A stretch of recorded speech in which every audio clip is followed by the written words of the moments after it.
Congratulations, fellas. Appreciate it. Thank you. You over there, shoot. You right here, bro. Let me read that. Congrats, Coach. Once you're settled, we're going to have you deliver some thoughts on this afternoon's victory. Thank you. Don't look at this, Coach. I'm not. Just lead us. I know. Just a great game for us. You know, our first half was pretty flawless defensively. We've been saving that zone all year. We hadn't played it. We hadn't played the 2-3 zone all year. We just kind of put it in. We put it in for some stuff in the conference tournament, and we never used it. And we thought this would be a good time to pull it out. And so our guys did a great job executing. And so we hit our benchmarks. Under Brownell, I think they're 4-15, or 4-15 when you can assist on 12+ baskets, and they shoot under 53% from 2 and under 38% from 3. And so we hit all 3 benchmarks. I left out the 38% because y'all are going to be hugged up to 3-point shooters. I left that out, but I got what I wanted anyway. But you know, so I mean, we hit all 3 of the benchmarks that it takes to beat them, and luckily we gave ourselves enough margin in the first half that we could withstand their run in the second half. But to outscore them by 20 in the paint, out-rebound them, just phenomenal. Thank you, Coach. Take questions for student athletes. Please state first, last name, and affiliation. Take questions now. For Pat in the middle here, please. Pat, 40 for Sports Illustrated. Christian, start with you. Do you think you shocked them with your athleticism? I don't know about shocked. I'm sure they probably, scouted. They probably did their homework. I think maybe they weren't. They were probably prepared for it. I don't think it shocked them. Nah. Yeah. That's Mr. ESPN right there. I don't think it shocked nobody. Yeah. Right here in front. They just couldn't do nothing about it. Matthew Travis, KPLC. Brandon, for you, 14 points in the first half. Just talk about that first half and how you guys were able to withstand their runs in the second half as well. Just have an aggressive mindset and everything. Players, coaches telling me just go. And just having that confidence, honestly. A lot of these guys were giving me my confidence and everything too. So I mean, it's really because of the team. So that's the reason why I feel like I was doing what I was doing in the first half. Christian, for you, we talked on Saturday about what winning a game would mean. Just talk about, you've been at McNeese for 4 years. Talk about what's going through your mind right now. It still feel like a dream.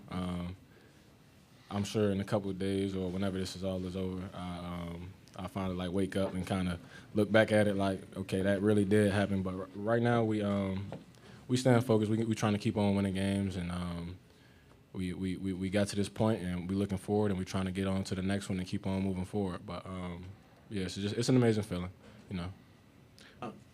Jim Gazzolo, American Press.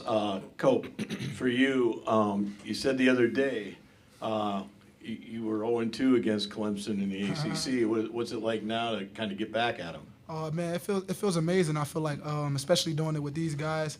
I went to war with them all summer, all winter, everything. Like, to be able to be in this spot and to beat Clemson, especially, I'm 0-4 against them if we want to count my freshman year too. So, to beat them in this situation, on this stage, it's amazing. It's amazing. But like, it don't really got nothing to do with being Clemson. We could have beat any team in here. It's just amazing to win with these guys. Go ahead, John. John Fanza from Fox Sports. Stick with you, Cope. What is it about the guy to your left that has allowed for a moment like this to happen and a lot of moments of success to be a part of now? This is why you're here, right? To be a part of a March moment like this. How does that happen here? Coach Wade made this plan when he started recruiting me. This is not something that we just started to, be in this just now. He planned this since he recruited me in the summer once I entered the portal. So this is something that's been a goal the whole way and been amazing. And Christian, if I could just ask you, it's human nature. Everybody knows in this room. Coach said yesterday to all of us that he was very clear to you guys over the weekend about his situation and the things that were happening with yes, and that you guys were also clear to him. You guys had an honest and clear conversation.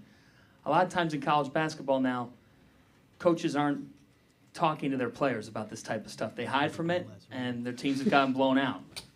How much did kind of being clear with each other help lead you to a moment like today and not be distracted? I think when you kept in the loop and both ends are transparent about things, there's not really too much room for conflict. You know, everybody's aware of everything that's going on, and when there's a clear understanding, everybody keeps the same main goal in the front of mind. You know, we'll worry about all of that stuff later, and everybody's transparent on both ends, and that's something we worry about later. You know, we just focusing on winning these games. Take one in the back here, all the way. Matt Dye, Tailgate Kings. Brandon, welcome to the 1,000 Point Club. Yeah. I appreciate it. And I just want to talk about. Took you long enough. I just want to talk about the points in the paint tonight. Talk about the swagger. You guys were all over the paint tonight. All three of y'all. Like I said, Q, Shu, Beamer, all three of y'all points in the paint. So just talk about your game tonight, Beamer. Tell me about it. Well, not really so much my game. I feel like it's just with everybody. I think we just had a mindset from the jump. We would just feel like everybody was looking upon us, like we were just gonna just fold and everything. And I think we just went out there and took the first punch, and they just didn't know how to react to that, honestly. So I think we just got to be ourselves. Coach be telling us be ourselves, play with swag. So I mean, that's just what we out there and do. Right here up front to the right. Yeah, Coach, just talk about your kind of emotions for the last 24 hours. I mean, I've been focused on the game. I mean, they'll tell you. I mean, I've been on one about the game. I mean, so whatever else is happening, that's of no distraction to us. I know everybody else. I mean, you know, thinks that there's distractions and stuff. We operate the same way all the time, and so we hadn't operated any differently. The walkthrough hadn't been. I mean, nothing's been any different. So, I mean, there hadn't been a lot of emotion. It's been narrow focus. The bigger the game, the narrower your focus, and it's been absolute narrow focus on winning our first NCAA tournament game at McNeese State and continuing to change. This is just huge for our school. Our enrollment's up 3%. Our applications are up 10%. And we've gotten freaking $25 million worth of free advertising the last couple weeks. I mean, our stuff's going to go through the roof. It's going to change our area. I mean, it changes our 5 parish areas, changes everything. So, that's what our focus has been. And we've broken every record in the book. This was the last one to get. We want to keep this going. Right here in the middle. Jimmy Golan from the Associated Press. Will, you want to share with us what you said to Cope there for a second? Oh, they always think I'm too honest. Copeland says I'm too honest. He says, you can sugarcoat it a little bit sometimes, Coach. You don't have to be quite that honest with everything. So I was joking with him about that. And then for the guys, what do you think this means back on campus to have this win? You've been there for 4 years. Yeah. Listen, man, I ain't gonna. We got to get back to C, but we locked in right now. I think it'll be better if we go to Sweet 16, and I think it'll be better on the campus then. You know, our goal is not to win one game. That's not the goal. That's just one game. You know, we'll worry about the campus when we get back. Back right. Matt Norlander, CBS Sports. This is for Christian, being a player there for 4 years. I know you had challenges in the conference, but you were playing mostly in gyms that hold 3,500, 4,000, 5,000 people. And then here in the tournament, you're the first upset of this tournament to come out in Providence. It seemed like you guys really relished the opportunity to go against a power conference team, and you almost caught them flat-footed. Just how hungry were you to immediately make a statement and finally get a chance to play in front of a crowd like this, when obviously it had been a long time since you had done that? I think the preparation.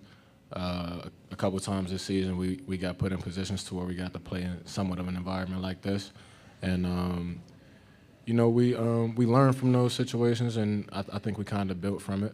A lot of learning experiences, and I think all of the preparation up until this point has gotten us ready, and I think we were just ready. You know, everybody, like you said, everybody was hungry.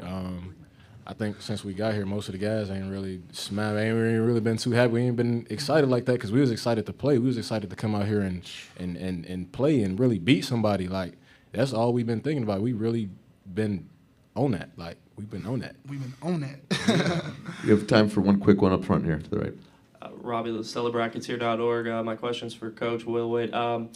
You jumped into the stands there after the game was over. What kind of led you to do that there, and where does that moment rank in your coaching career? Pretty high.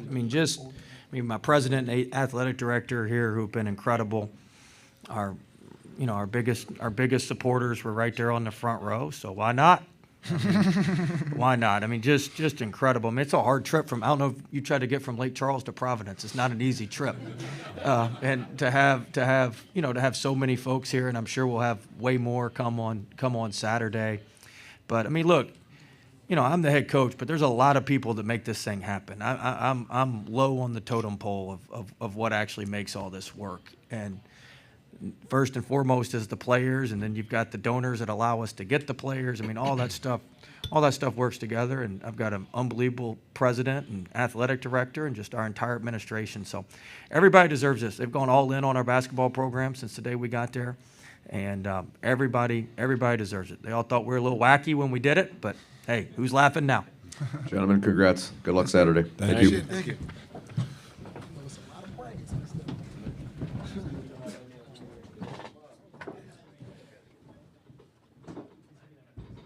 Sorry, that was going to be a busy one. I just wanted to get someone else to get one in. Yeah, for sure.